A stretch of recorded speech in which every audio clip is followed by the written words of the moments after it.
Okay.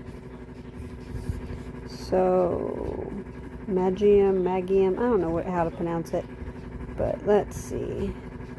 I want to expect a menu.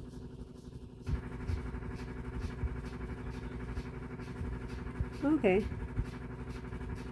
Chapter 1, stats. Since this is the first time you're entering the stats screen, here's a short introduction. This is where you can spend your available points by pressing on any one of the stats from the stats screen. On each press, you'll spend one available point in order to gain one level in that stat. The number of available points is shown at the top of the stat screen. You can cancel or confirm your changes by using the buttons at the bottom of the screen. Every once in a while, the game will check to see if your stats are high enough to perform certain action in a scene. If your stat level is not high enough, you will fail your check, which will be announced by a red message on top of your screen. This stat will be shown in green. Here are 2 examples.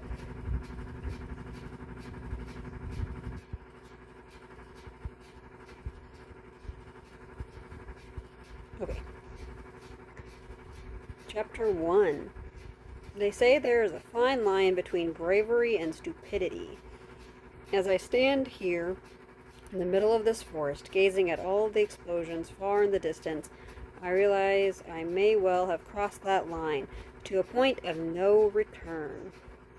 My name is Barry. I am 28 years old, and I could quite accurately be described as your everyday, ordinary guy. I have no talents, no particular skills, and no academic background. I find that hard to believe, Barry. The only thing that defines me is my lifelong obsession to become a mage. I mean, I want to be a vampire, so I guess it is what I've wished for ever since I was 5 years old. It has been my driving passion throughout my life, as I've constantly amassed knowledge about mages and traveled the world in the hopes of finding a way to make my dream come true. After endless years of searching through dusty tomes and weathered parchments, I finally found a way to do it. The catch: I first need to win a tournament against the most powerful mages in the world. How are you going to do that? Sounds crazy. That's probably because it is. But it is far too late to go back now. The only way that's left for me is forward. I don't know, Barry. I think you could turn back. As I stand here, knowing that it's no longer possible to return to my normal life, I can't help but feel quite...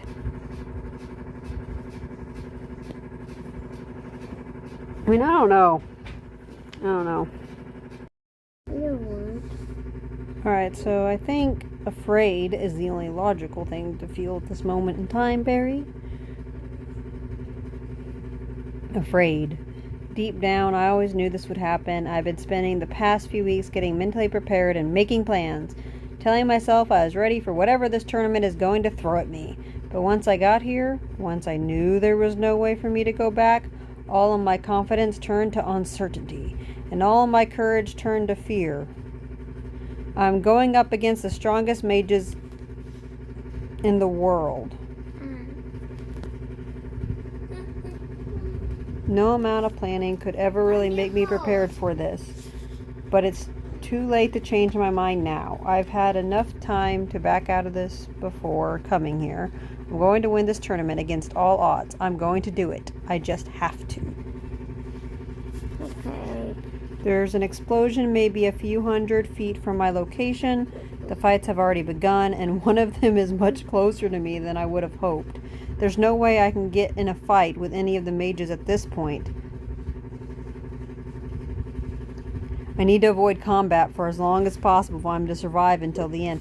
I agree, but I don't think survival's an option here, but alright. I head in the opposite direction from where I've heard the explosion. As I am heading towards the end of the forest, I start hearing voices. There are 2 mages talking in a clearing a few feet away from me. I hide behind a tree and take a quick glance towards the clearing. It seems the 2 mages have just finished fighting. One of them has the appearance of an ordinary thug. Okay. He is wearing a simple stained white shirt, leather pants, and a belt full of throwing knives. Okay. His untrimmed black beard hides a wicked smile. Just by seeing the confidence in his eyes, I can clearly tell he's the victor of the skirmish.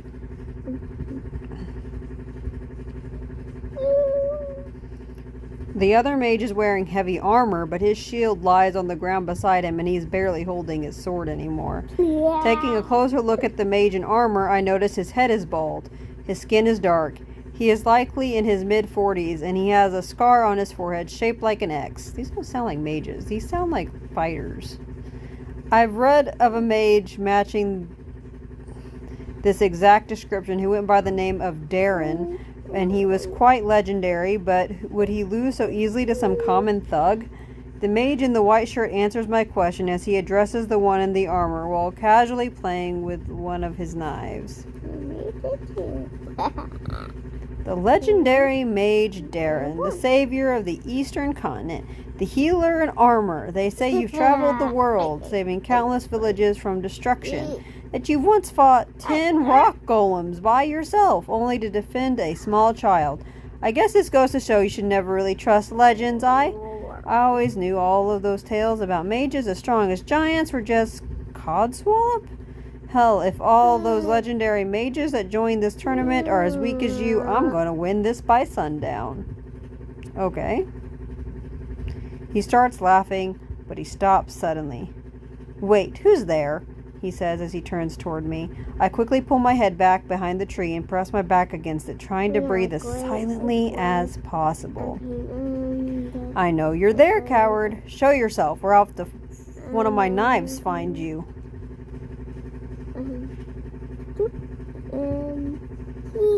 I see no reason to show myself to you, I tell him as he pinpoints my location from the sound of my voice.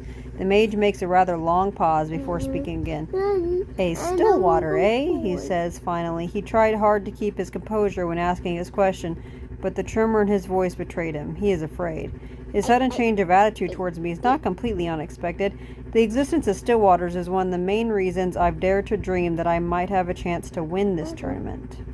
Stillwaters are a very rare breed of mages that are known to be incredibly powerful. One of them is said to have destroyed an entire city in an instant, some 20 years ago, with only a flick of his fingers.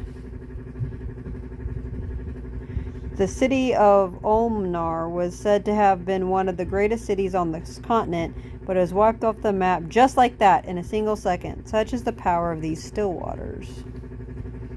What is even more interesting about these Stillwaters is that you can't differentiate them from normal humans. Normally you can sense the magic flowing from every being. You don't need to be a mage to do it, but sensing their magical aura, you can tell how strong mages are before engaging them in the fight. Stillwaters, however, have the same aura as normal humans, and if you were to run into someone that seemed to have almost no magic in the middle of what is essentially the greatest mage tournament in all history, what would you be more inclined to believe? That an average human was somehow suicidal enough to join the tournament only to get massacred? Or that you're facing one of the strongest and rarest kind of mages that existed in the world? You don't scare me, Stillwater. I'm going to fill you with holes and you'll end up begging me for mercy. I bet your legends are no more true than they were for this sad excuse for a mage standing next to me. I mean, I don't know if he'll retreat if he's really not scared, but like, implying that I destroyed the city might frighten him, but then what if that guy that did destroy the city would take offense to that? No.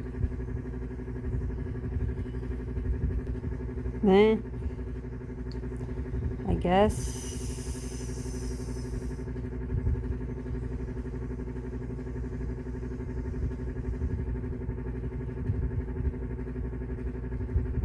I don't know. I want to go with the retreating option, but I don't think he'll do that.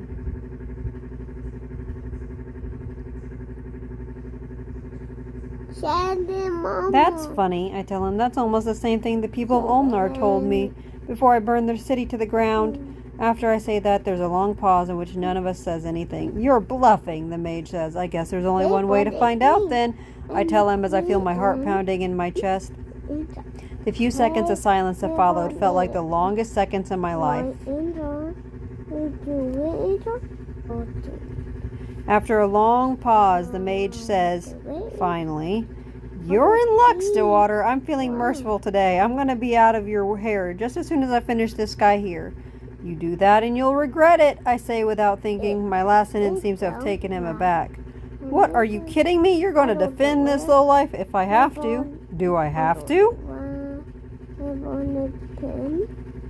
The mage once again falls silent. He doesn't seem to want to push his luck any further. After a while, I hear him put his daggers back into his belt and then spit on the ground.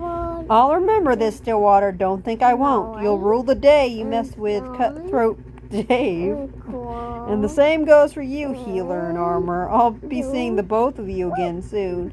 After he finishes his speech, he turns away in disgust as he heads into the woods on the opposite side of the clearing. Once I could no longer see the mage, I let out a big sigh. That was close. That was really close. I could still feel my heart beating rapidly in my chest. "You do that and you'll regret it?" What was I even thinking? Was I trying to get myself killed? This is a life and death tournament, Barry. This is not the time for you to start playing hero. As I try to calm myself down, the mage in armor sheathes his sword, picks up his shield from the ground, and starts walking towards me. "You had no obligation to save me," he says, "but you did so anyway, at the risk of your own life. I cannot let such selflessness go unrewarded. What is it? I, Darren, vow this day that I will offer you my protection from this moment until the end of this tournament. Tell me, brave soul, what is your name?" His speech took me by surprise. It's Barry. My name is Barry." "Wait, your name is Barry?" That's funny. Tries to contain his laughter, but fails miserably. He was trying to sound solemn and dignified just a few seconds ago, but it seems it didn't really take him long to drop his act. Now that's the weirdest name for a mage I've ever heard in my life, especially for a Stillwater. "Do you have something you want to tell me, Barry?" I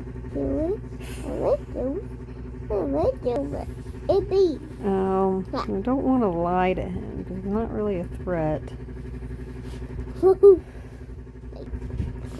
"I'm not a Stillwater, Darren. That thug just assumed I was, and I took advantage of the situation.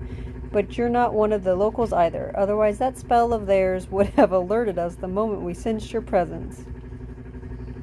What? He is talking about the spell the organizers of the tournament cast on each of the participants before teleporting us here. We aren't allowed to hurt the humans that live on this continent, so their spell warns us that when one of them is near.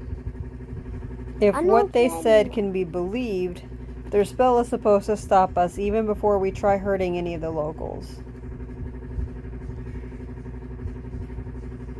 If it's accidental, then it simply stops us before doing it. If it's intentional, it eliminates us from the tournament and sends us back. Okay. Good to know. Their spell is also supposed to act as a means of communication with the organizers. Jesus, can't talk.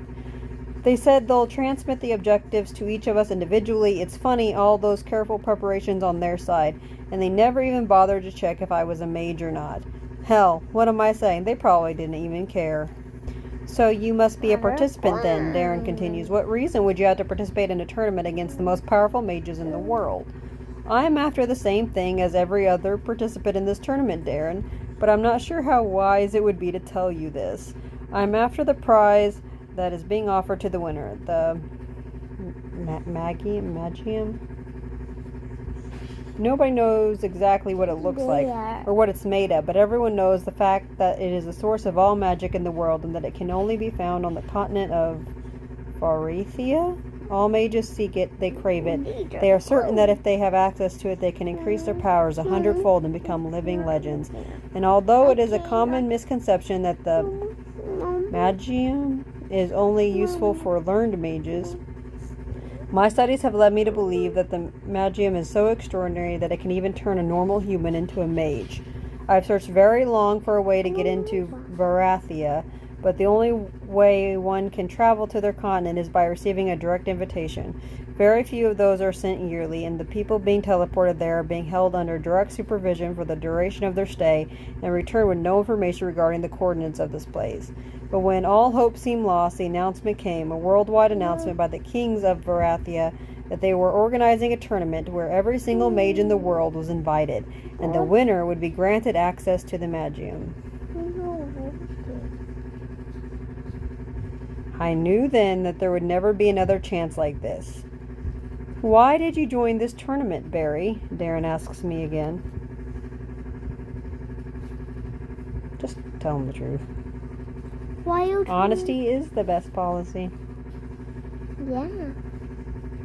I'm after the same thing as you, Darren. I tell him, I'm after the Magium. It's been my dream ever since I was little to become a mage, and the Magium can grant me that wish. Come on, Barry. You're going to have to make up a better lie than that if you want me to believe you. He stops and looks me straight in the eye. By the gods, you are being serious, Barry. I commend your bravery and determination, but you do realize you can't win this entire tournament just by bluffing, don't you? No. I sure hope he does. You want me to? Of course I know that. That's not the only ace I have up my sleeve. But what about you? They say you are one of the strongest mages in the world, so how does one as strong as you get bested so easily by someone named Cutthroat Dave? Oh, that. He is sounding embarrassed. You see, Barry, I may be powerful, but that doesn't mean I don't have weaknesses. It turns out one of those weaknesses is that I've never really managed to master the shield properly. The shield spell? The one that casts an invisible protective layer around yourself? But isn't that one of the first spells any mage learns? It is, but it's not like I can just cast it at all. I can defend from magic just fine. It's normal weapons that I have a problem with.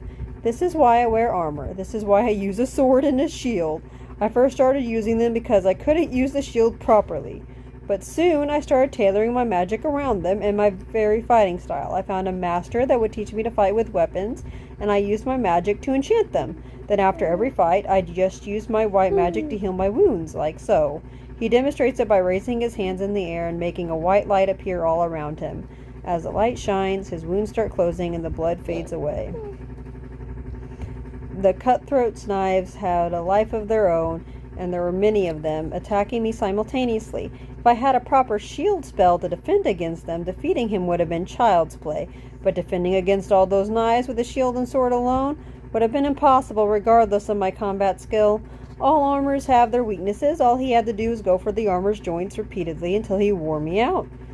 Why are you telling me all this? Shouldn't you be at least a bit worried about revealing your greatest weakness to someone you just met? Hey, you saved my life, so you can't be that bad, right? Pardon me for interrupting. I hear a woman's voice from behind the trees, but would you by any chance be Darren, the legendary savior of the Eastern Continent? Pardon me. That's so polite. Well, I wonder if she's going to want to fight.